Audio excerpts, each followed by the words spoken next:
Bueno, muy bien. Yo estoy en la ciudad de Montevideo.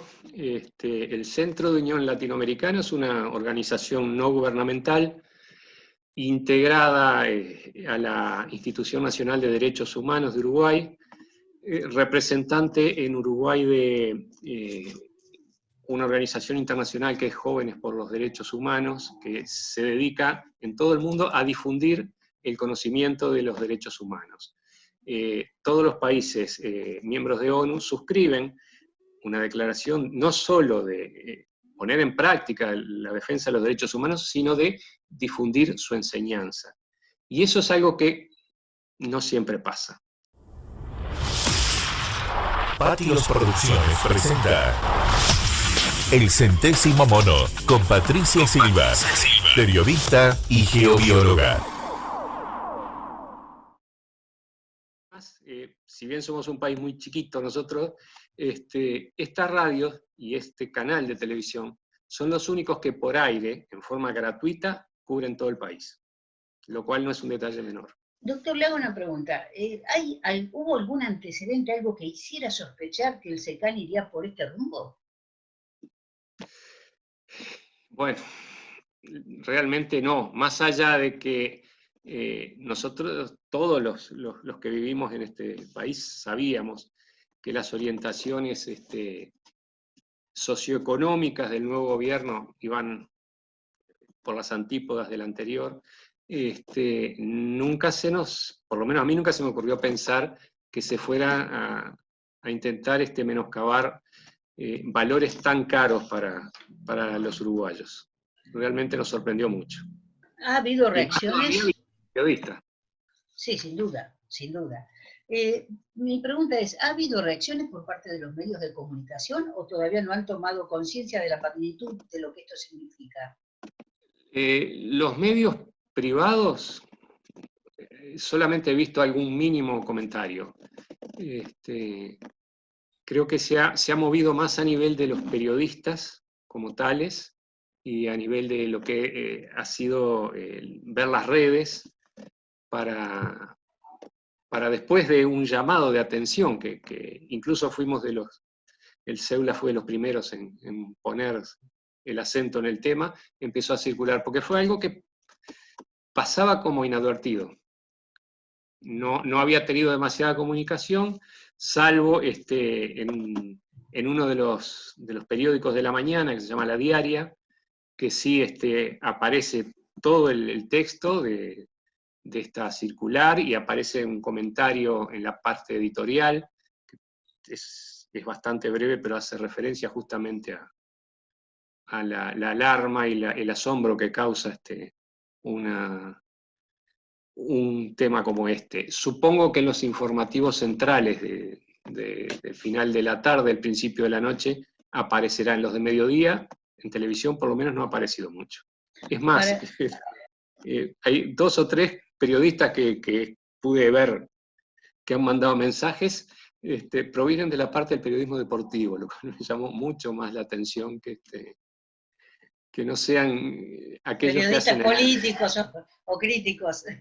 Igual, yo no puedo decir que haya visto todo lo que esté sobre el tema, así que quizá haya alguien... Para aquellos que estén viéndonos, pueden ver el texto completo emanado de la SECAN en opinioncalificada.com.ar o bien en el Facebook de Especiales FM Radio Latitud Sur 106.5 de la ciudad de Mar del Plata. Independientemente de esto, va a estar incluido al final de este video el material. Doctor, es más que preocupante porque, según estábamos viendo con la gente de producción, evidentemente esta resolución, que es netamente administrativa, o sea que tiene un nivel inferior en cuanto a la jerarquía legal, es anticonstitucional para ustedes, para la Constitución de la República Oriental del Uruguay. Y además, estábamos viendo también que viola el artículo 29, que habla justamente del tema de la censura previa en vuestra Constitución, pero también el artículo 13 de la Convención Americana de los Derechos Humanos. Así es, y el 19 de la Declaración Universal de los Derechos Humanos, también.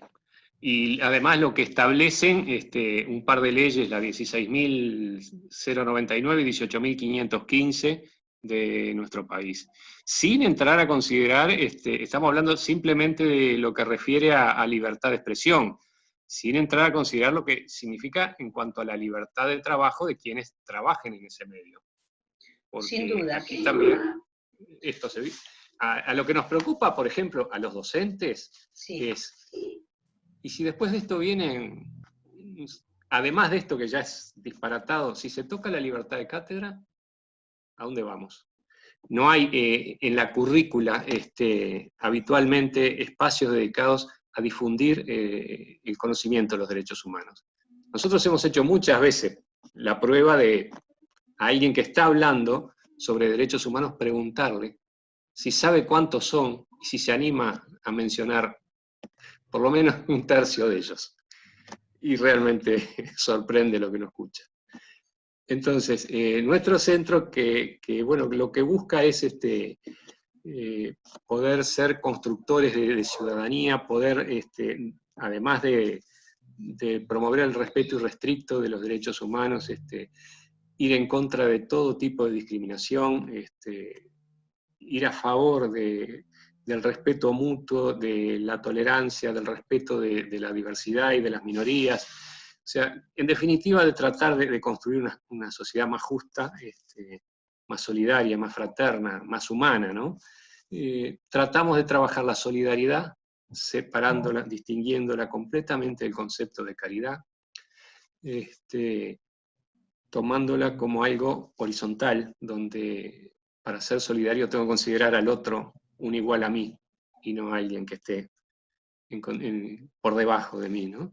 Y de buscar la verdad y difundir la verdad, y tratar de defender a ultranza la laicidad. El año pasado, no, el anterior, organizamos un coloquio sobre laicidad en el Río de la Plata, desde de las instrucciones del año 1813 a nuestros días, donde tuvimos el gusto y el honor de que nos acompañara y que nos diera su mirada desde el otro lado del río, del doctor Manuel Ochandío, del ILEC, porque nosotros tenemos un muy buen vínculo, ILEC-Seula, y además personal con Manuel, y realmente creemos que ese tipo de aportes que uno puede hacer a la sociedad nos ayuda a pensar con más libertad y a tomar mejor las decisiones. Es muy lindo hablar de libre albedrío, pero si no alimentamos las posibilidades de tenerlo, se nos complica. Hemos trabajado también mucho con los migrantes, y bueno, y la intención nuestra es aportar desde donde podamos a la sociedad para tratar de mejorarla un poquito. Doctor, frente a esta situación restrictiva, por supuesto que esto es demasiado reciente como para que institucionalmente ustedes hayan tenido tiempo de analizar en conjunto qué medidas o qué acciones pueden llevar adelante a los efectos de frenar esto, que no deja de ser una decisión administrativa, pero es obviamente muy fuerte, porque podemos decir que no hicieron un corrimiento milímetro a milímetro, sino una restricción inmediata de censura previa, porque yo insisto en esto, el señor Jorge Gatti se convierte en el veedor de qué se puede publicar y qué no, antes de que se comience la producción de un contenido. Es, perdónenme la expresión, que me disculpe el señor Gatti y el gobierno uruguayo, es un disparate. Tengo que decirlo con todas las letras, porque esto es prevenir males mayores, ¿sí? Sí. Entonces, discúlpeme usted, pero me encantaría que si un día pasa esto en Argentina, los uruguayos dijeran lo mismo de nosotros. Bueno.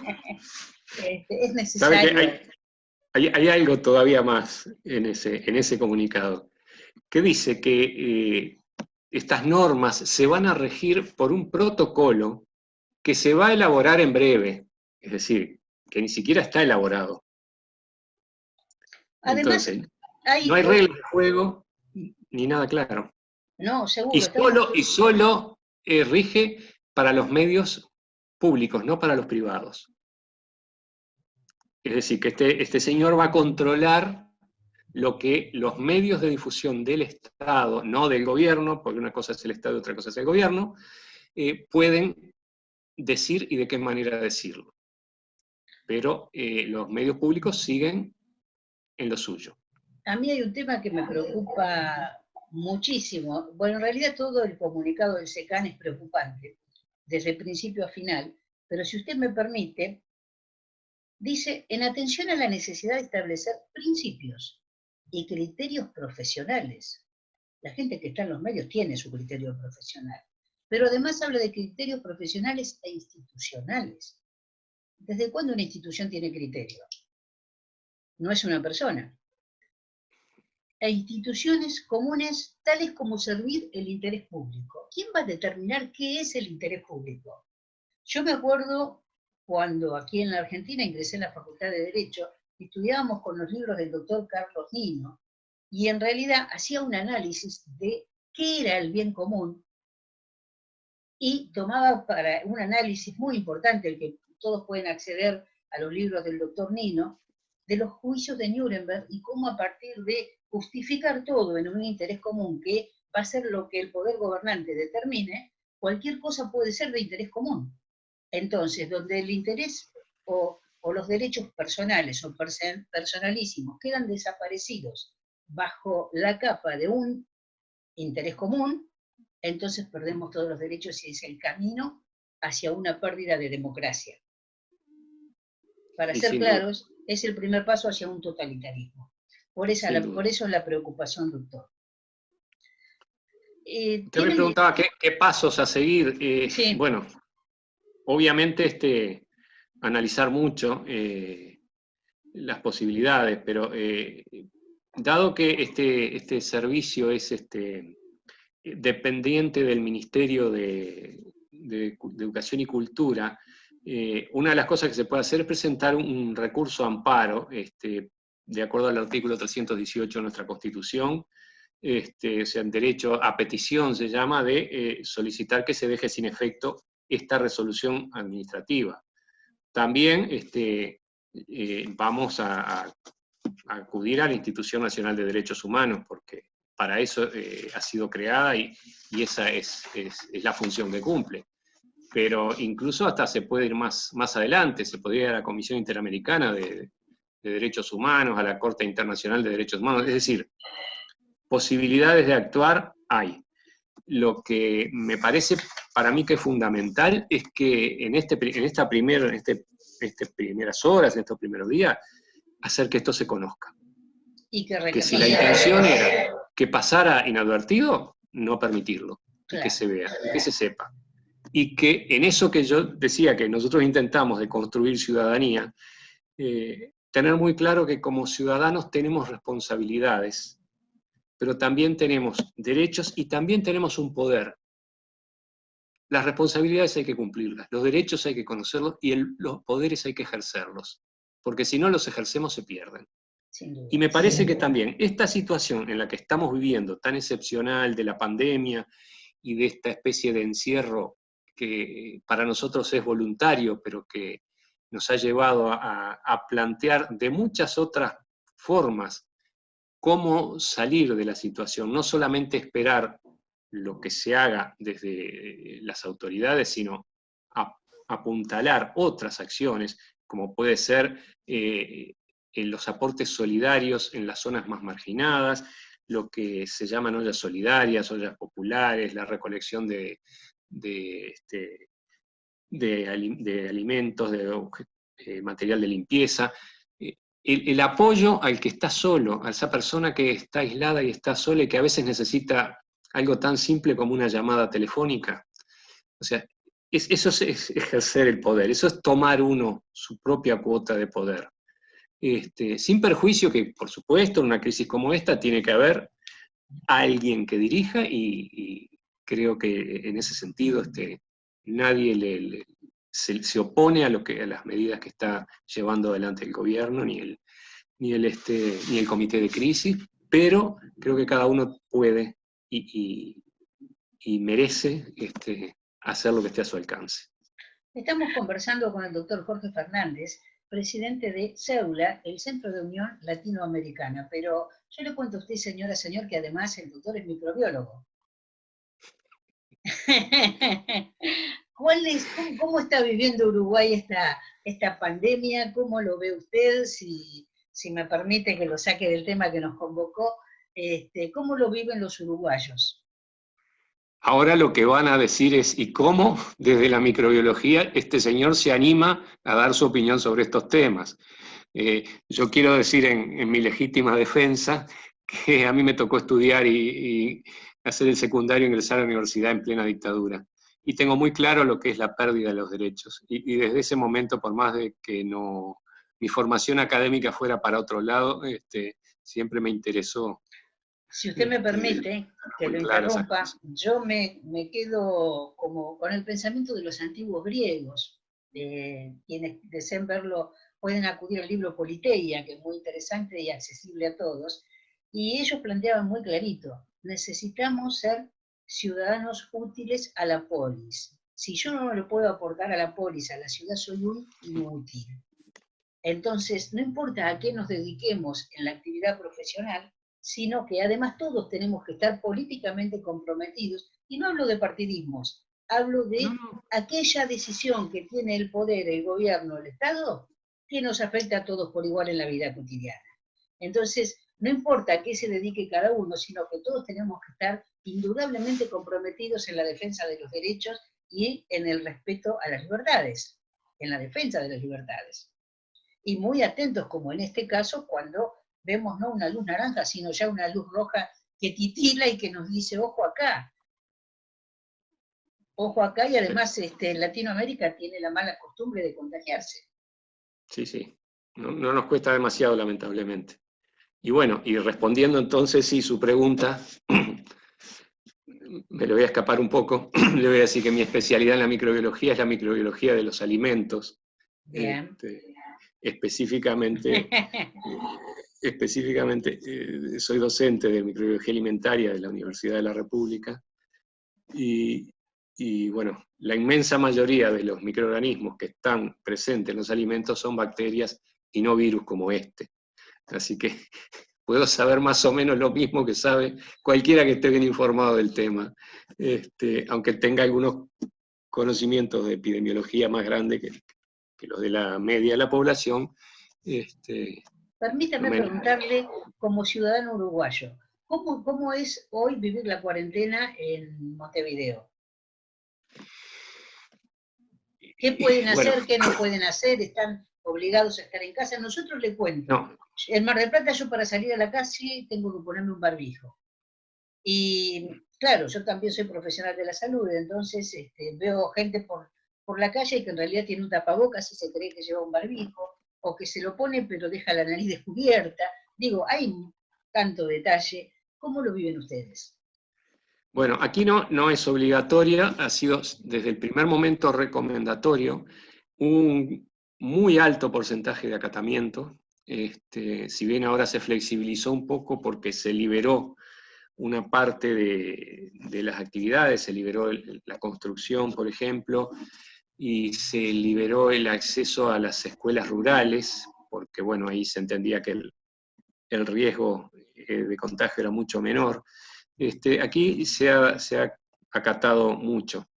Sí, por ejemplo, para andar en el transporte público es obligatorio llevar un barbijo, para entrar a un almacén o a un supermercado también. Casi no hay otro tipo de comercios abiertos que supermercados, almacenes y farmacias. Bueno, los restaurantes prácticamente están todos cerrados, tienen una serie de medidas bastante estrictas y difíciles de cumplir para que se les habilite a estar abiertos, la distancia física, porque se habla de distancia social y realmente me parece una barbaridad el concepto de distancia social. ¿Cómo distanciarnos socialmente cuando más necesitamos estar unidos?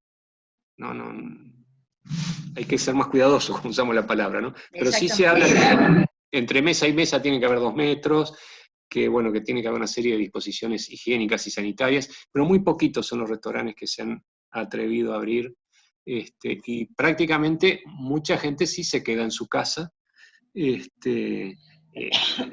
Todas las personas mayores de 65 años, pero bueno, todos aquellos que puedan tener algún tipo de inmunidad deprimida o baja en la inmunidad. Los niños se ven muy poco en la calle. Se recomienda que sí salgan, pero poco, y que vayan, que evitar las aglomeraciones. Pero Lo cual, hay en una ciudad tranquilidad. como Montevideo, sí, pero en una ciudad como Montevideo, que tiene 22 kilómetros de rambla, cuando hay un día es lindo, es muy difícil aguantar la tentación de acercarse hacia la rambla. Entonces se han visto, sobre todo algún fin de semana, que el tiempo ayudó, que se veía, no en las playas, porque las playas sí estaban cerradas, mucha gente caminando por la rambla. Bueno, Mar del Plata, que imagínense, nos pasa parecido. Bueno, a usted le pasa lo mismo, ¿no? Sí. Y por otro lado, es muy distinto cómo pasa la cuarentena quien tiene una vivienda digna y las necesidades cubiertas, que cómo se da en aquellos sectores de muchos menos recursos donde es común el hacinamiento. Entonces es como que hay dos Montevideos, por decírselo de alguna manera. Sí. Como hay dos Buenos Aires y dos Mar del Plata también. Claro. Doctor, volviendo al tema que nos convocó, que es esta decisión del SECAN de censura previa en cuanto a que los contenidos deben ser primeramente revisados antes de ir a producción por el señor Jorge Gatti, y esto con la firma de Gerardo Sotelo, presidente del SECAN. Lo que no le pregunté y usted quiera dejarnos en claro sobre este tema.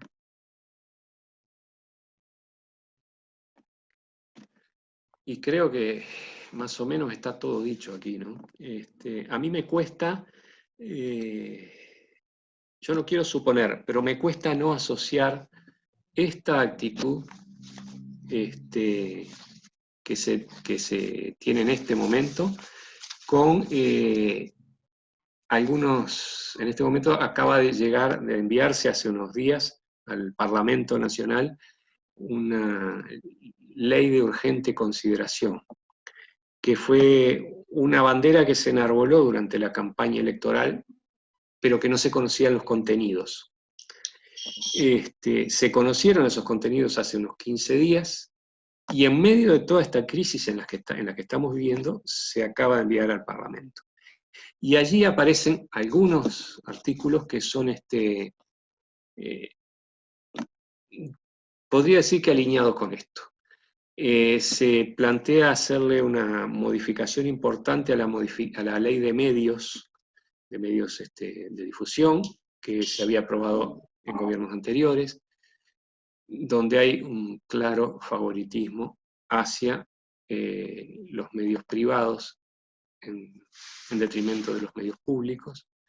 Se está planteando con mucha fuerza la posibilidad de privatizar Antel, que es el ente que se ocupa de las telecomunicaciones, que supongo que ustedes deben conocer que nuestro país está totalmente cubierto por la red de Internet, que desde el 2007 para acá se empezaron a implementar un programa que se llamó el Plan Ceibal, donde cada niño en edad escolar primero y después cada adolescente en edad liceal o de secundaria tiene su propia laptop, su propia computadora para favorecer la integración al conocimiento digital, y que es hoy lo que nos permite, como le decía, los edificios están cerrados, pero las clases siguen abiertas.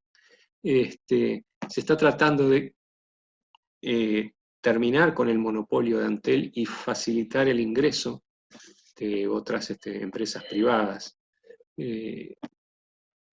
Que bueno, si podemos contar con todo esto que contamos en cuanto a telecomunicaciones, es porque cuando las telecomunicaciones son del Estado, no solamente invierte en lo que es negocio, sino también en lo que es brindar un servicio a la población, ¿no? Sí, no confundir, no son sinónimos gobierno y Estado, hay que tenerlo muy claro eso, ¿no? No. Que es el gran problema que tenemos en línea general en la actualidad con y no hablo solo de su país y el mío, sino en general con los políticos. La gran pregunta sería, ¿el poder es una droga?